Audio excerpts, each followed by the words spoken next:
La surprise, elle vient aussi des engagés. Près de 10% de progression. Paris réussi pour les engagés de Maxime Prévost. 21% pour les engagés, plus de 15% de progression. Magnifique, exceptionnel. Il y a une tendance qui est forte qu'on a sentie sur le terrain d'adhésion. C'est grâce au travail de Maxime et de l'ensemble des adhérents, des bénévoles, de tous les citoyens qui nous ont rejoints depuis 2 ans pour construire un projet. En termes de sièges aussi, le parti multiplie presque son nombre par 3. Lui-même n'en revient pas. C'est incroyable, incroyable. Et regardez quelle progression spectaculaire. Ça fait vraiment plaisir et ce soir, c'est l'ambiance de feu.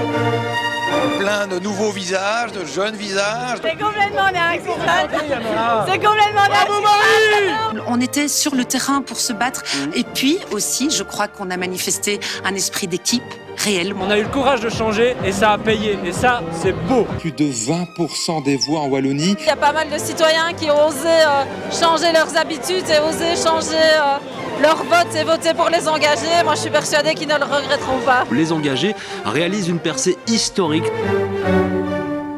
Chers amis, mais quelle belle victoire! Merci pour votre mobilisation.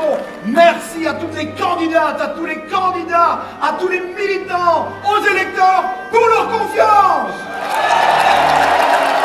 La remontada à laquelle nous aspirions et à laquelle je vous avais invité, ce soir, nous l'avons faite. 48 heures après les élections, le binôme MR engagé est en marche. Les grands gagnants des élections comptent se présenter ensemble pour former un gouvernement et ce à tous les niveaux de pouvoir. Un tandem de centre droit avec un objectif commun. Notre volonté, c'est de moderniser l'espace francophone, ce n'est pas de le brutaliser.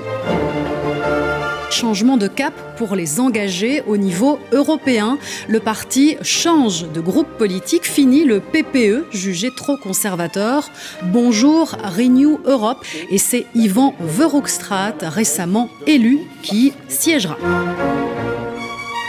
Le MR et les engagés consultent depuis plusieurs jours la société civile. Près de 300 acteurs ont été reçus de divers horizons. Ils ont pu formuler leurs attentes, leurs préoccupations, leurs revendications, leurs craintes également. Chacun salue la méthode. Jamais des consultations aussi larges n'avaient été organisées lors de la formation d'un gouvernement régional. Je pense que les deux négociateurs étaient vraiment à l'écoute. On a le sentiment d'avoir été entendus.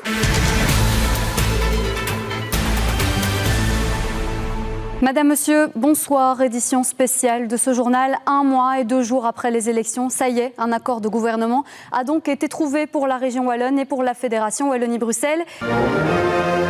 Ça nous semble être des réformes attendues, nécessaires et utiles pour pouvoir vraiment mettre notre région et notre fédération sur les rails de la prospérité, du succès et de la qualité de vie pour nos concitoyens. Les réformes sont importantes. Et surtout, il y en avait énormément. Ça va du droit d'enregistrement à la réduction des droits de succession, les ministres, leur nombre qui est diminué. Thomas Galisseux, quel est l'esprit majeur de cet accord ? C'est la volonté de changement, mais tout en essayant d'éviter une rupture brutale. C'était là toute l'alliance entre le MR de Georges-Louis Boucher et les engagés de Maxime Prévost. On voit que les 3 marqueurs, qu'on va d'ailleurs redécouvrir probablement au niveau fédéral, sont clairement imprimés. C'est la question de l'emploi, c'est la question du budget et c'est la question de la fiscalité. Il n'y a pas d'impôt nouveau.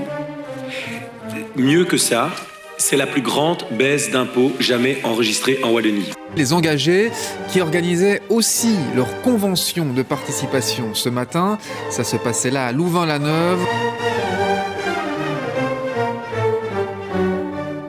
Tous les 600 militants élus qui étaient réunis et qui sont toujours réunis ici à Louvain-la-Neuve, et finalement ont voté il y a quelques minutes comme un seul homme. C'était une marée de cartons turquoise.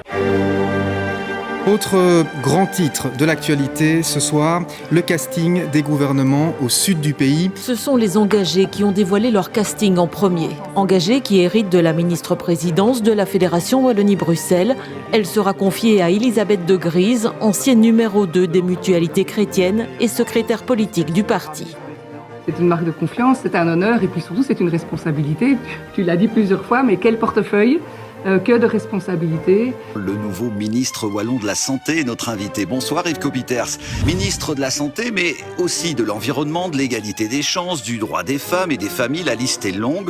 Vous héritez de 9 compétences. Certains parlent même de super ministres. C'est pas un peu trop, tout ça, pour un seul homme ? Alors non, je pense pas que c'est trop. Alors bon, d'abord, c'est beaucoup de compétences, d'accord, mais il y a une cohésion entre toutes ces compétences. L'ancien chef de groupe François Decken devient vice-président du gouvernement wallon. Puisqu'il sera en charge de l'aménagement du territoire, des zones d'activité économique et également des travaux publics, de la mobilité, et il sera aussi en charge des pouvoirs locaux. La nouvelle ministre du Tourisme et de la Petite Enfance était l'invitée de la matinale. Valérie Lescrenier annonce la création de 5000 places dans les crèches francophones pour faire face à la pénurie de places disponibles. Le gouvernement wallon s'est retrouvé aujourd'hui matin à l'Élysée pour une première vraie réunion de travail. 6 ministres se mettent en place pour une photo de famille. L'équipe gouvernementale de la Fédération Wallonie-Bruxelles s'est réunie pour la première fois ce matin. Les prestations terminées, la nouvelle équipe se réunit à huis clos. La législature peut commencer.